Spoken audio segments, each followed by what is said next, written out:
احمد و نصلی علی رسول الکریم اما بعد فاعوذ باللہ من الشیطان الرجیم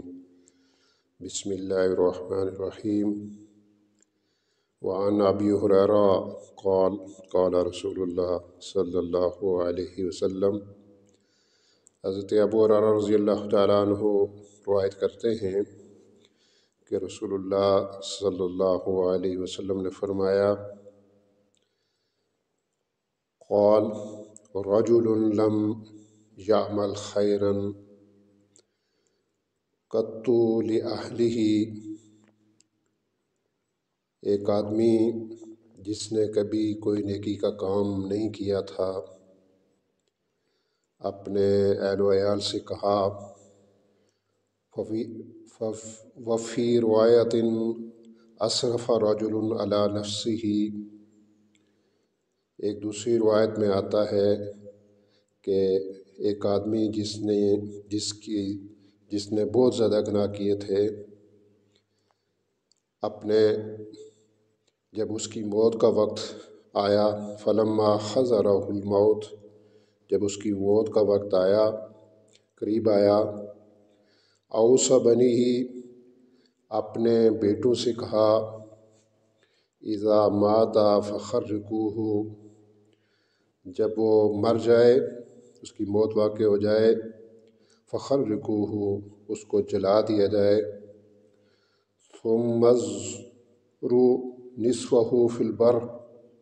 ونصفہ فی البحر، اس کی راکھ کا نصف حصہ زمین میں بکھیر دیا جائے، خشکی پر بکھیر دیا جائے،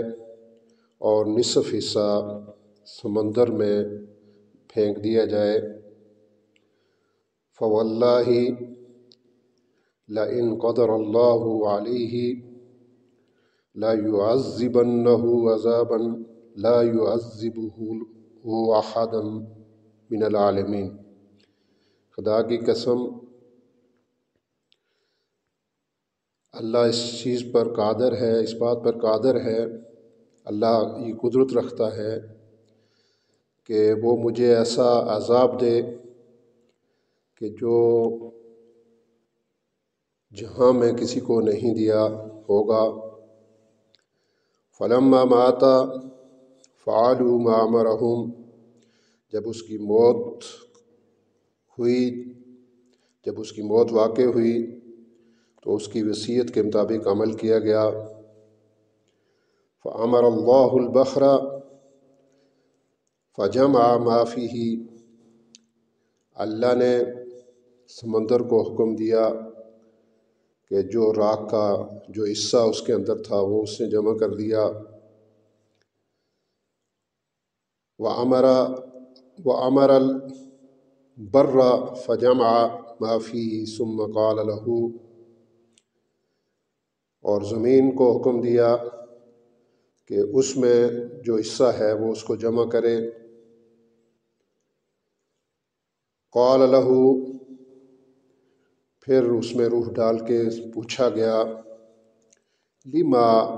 فَعَلْتَ هَذَا، کہ تم نے ایسا کیوں کیا ہے؟ قال، اس آدمی نے کہا، من خشیتک یا ربی وانت اعلم، اے رب میں نے یہ کام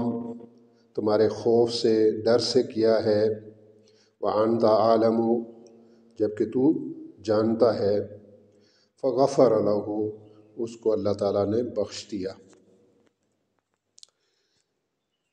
اس حدیث میں ایک ایسے فرد کا تذکرہ کیا گیا ہے جس کے نامہ اعمال میں کوئی نیکی نہیں تھی، گناہوں کے انبار اور ڈھیر تھے، لیکن ایک چیز اس کے اندر تھی، اللہ کا خوف اور ڈر اس کے اندر موجود تھا۔ تو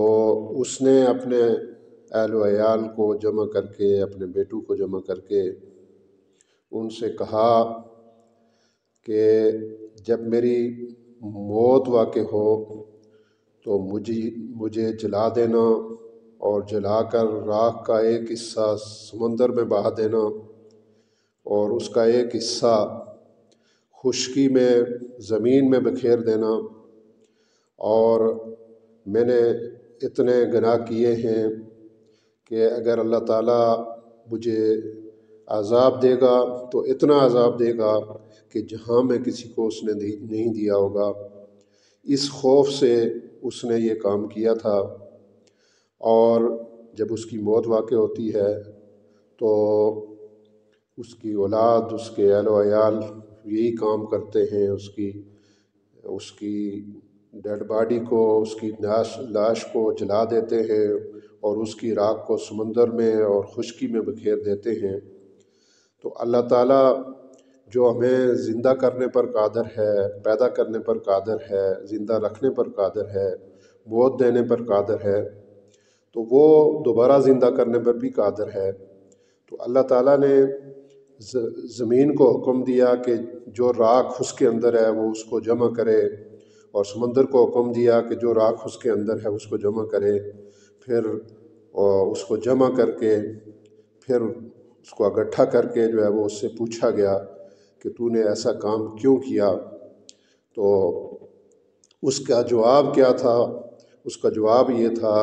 کہ میں نے، اللہ تو جانتا ہے کہ میں نے تیرے خوف سے، تیرے ڈر سے، تیرے عذاب سے کے بچنے کے لیے جو ہے وہ میں نے ایسا کیا، تو جانتا ہے۔ تو اس پر اللہ تعالیٰ نے اس کو بخش دیا اور فرمایا وغفر لہ، کہ میں نے اس کو بخش دیا۔ تو اس سے یہ ثابت ہوا کہ انسان جو ہے وہ بھول سکتا ہے، اس سے گناہ سرزد ہو سکتے ہیں، وہ برائی کر سکتا ہے، لیکن اگر اس کے اندر اللہ کا خوف اور اللہ کا ڈر موجود ہوگا تو اگر اس کے نامہ اعمال میں کوئی بھی نیکی نہیں ہے اور وہ اس کی طرف رجوع کرتا ہے، اس کا ڈر اور خوف رکھتا ہے، تو اللہ تعالیٰ اس بات پر قادر ہے کہ وہ اس کو بخش دے۔ اللہ ہمیں اللہ کا خوف اور خشیت پیدا کرنے کی توفیق عطا فرمائے۔ وآخر دعوانا الحمد للہ رب العالمین۔